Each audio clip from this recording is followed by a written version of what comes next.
Xin chào các bạn và hôm nay mình sẽ chia sẻ về trải nghiệm bay nội địa với hãng hàng không Jetstar Pacific. Điều khác biệt là mình đã áp dụng một vài mẹo nhỏ để có thể ngồi ghế hạng thương gia khi bay hãng hàng không giá rẻ. Trong các mùa cao điểm, Vietnam Airlines sẽ cho Jetstar mượn một vài chiếc Airbus A321. Khác với những máy bay của Jetstar Pacific, đây là những máy bay được trang bị hạng thương gia ở hai hàng ghế đầu tiên. Do đó, đây là cơ hội duy nhất để bạn có thể trải nghiệm hạng thương gia khi bay hạng này. Mình sẽ chỉ ra các bước bay hạng này ở cuối video nhé. Sau khi nhận thẻ lên máy bay và qua cổng kiểm tra an ninh, mình tìm nhà hàng để ăn sáng vì lúc đó là khoảng 6:30-7 giờ sáng. Vì đã lựa chọn ăn đồ ăn nhanh ở trong video trước và không có thẻ thành viên vào phòng chờ Le Segonese hay phòng chờ của Vietnam Airlines, nên mình lựa chọn ăn phở ở Big Bowl. Một tô phở bò to và một cốc nước cam là hai thứ mình chọn để phục vụ một ngày quay trải nghiệm bay 2 chuyến từ Sài Gòn về Hà Nội qua Chu Lai, mặc dù giá cả có thể hơi cao.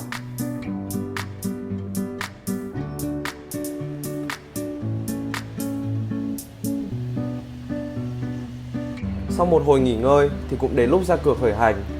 Đối với chuyến bay này, xe buýt đưa hành khách ra một chiếc máy bay Airbus A321 với màu sơn Vietnam Airlines thay vì Jetstar Pacific.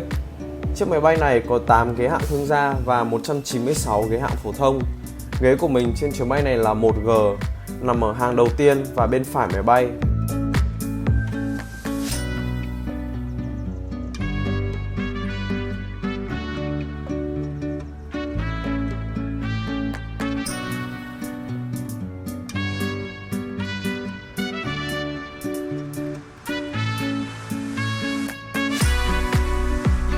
Các tấm vải in logo Vietnam Airlines ở tựa đầu tại mỗi ghế ngồi đã được gỡ bỏ. Các tạp chí, túi nôn và thực đơn của Jetstar Pacific thì nằm ở túi ghế phía trước. Đây là lần đầu tiên mình bay Jetstar Pacific và từ góc nhìn của một người trải nghiệm hãng lần đầu thì mình thấy tạp chí cũng như tờ hướng dẫn an toàn bay được thiết kế đẹp và cung cấp nhiều thông tin không chỉ về an toàn bay mà còn giới thiệu về các điểm đến trong mạng bay của hãng, các gói ưu đãi và lựa chọn về suất ăn.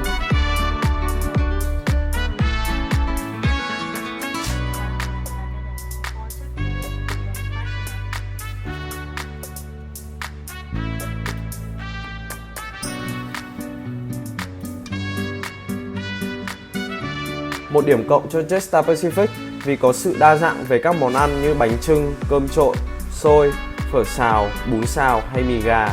Khác với Vietnam Airlines thì suất ăn chỉ có 2 lựa chọn và một vài lựa chọn suất ăn đặc biệt. Chưa nhắc đến việc hãng này chỉ phục vụ suất ăn trên các chuyến bay có thời gian từ khoảng 1 tiếng 20 phút trở lên. Tuy nhiên, mình nghĩ Jetstar nên có nhiều lựa chọn hơn ở khâu đặt chốt suất ăn khi chỉ có 4 lựa chọn trong mục này.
Khi đèn hiệu cái dây an toàn được tắt, tiếp viên bắt đầu phục vụ suất ăn cho các hành khách đã đặt trước trên trang web của hãng.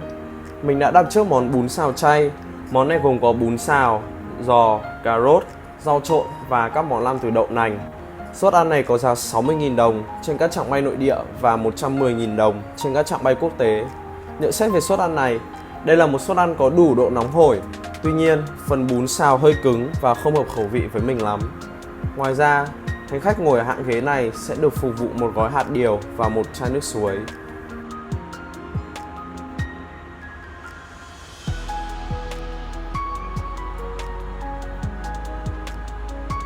các bạn có thể mua gói Starter Plus hay gói ưu đãi tiện lợi với giá 350.000 đồng. Hành khách mua gói này được bao gồm 20 kg hành lý ký gửi, một suất ăn, được miễn phí thay đổi chuyến bay và được cộng điểm thưởng vào tài khoản bông sen vàng của Vietnam Airlines. Các bạn có thể tiết kiệm 50% số tiền nếu mua gói này thay vì đặt từng dịch vụ trong quá trình đặt vé.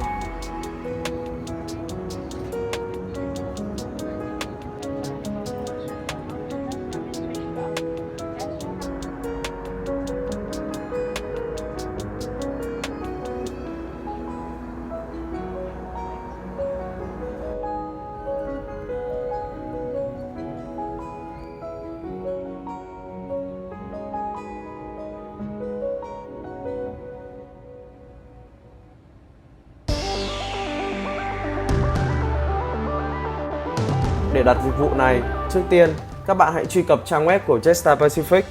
Mình sẽ đặt thử một chuyến bay từ Hà Nội đi thành phố Hồ Chí Minh khởi hành vào ngày 3 tháng 12, tức là cách thời điểm video này được đăng lên khoảng 3,5 tuần.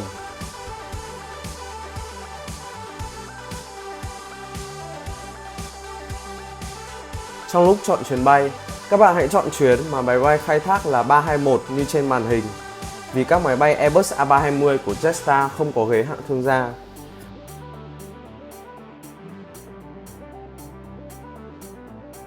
Các bạn có thể đặt thêm gói Starter Plus, trả thêm tiền để mang thêm hành lý ký gửi, đặt trước chỗ ngồi bất kỳ,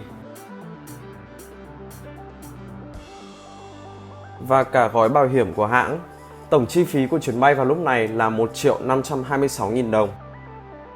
Khi giao sân bay, các bạn hãy ra quầy mua vé của Jetstar Pacific và đóng thêm 250.000 để đổi chỗ ngồi trên 108 vị trí thuộc hai hàng ghế đầu, loại cho hạng thương gia của Vietnam Airlines.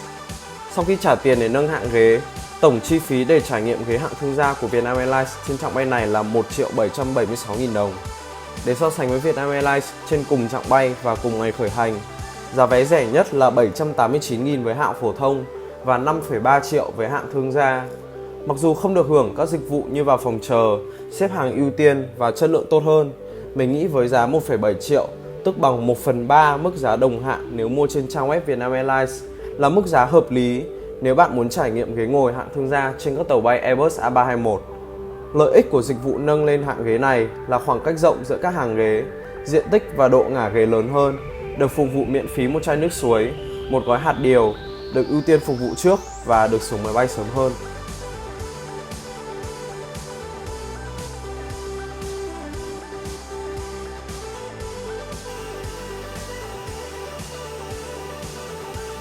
Sau 1 tiếng bay, máy bay đã hạ cánh xuống sân bay Chu Lai ở Quảng Nam.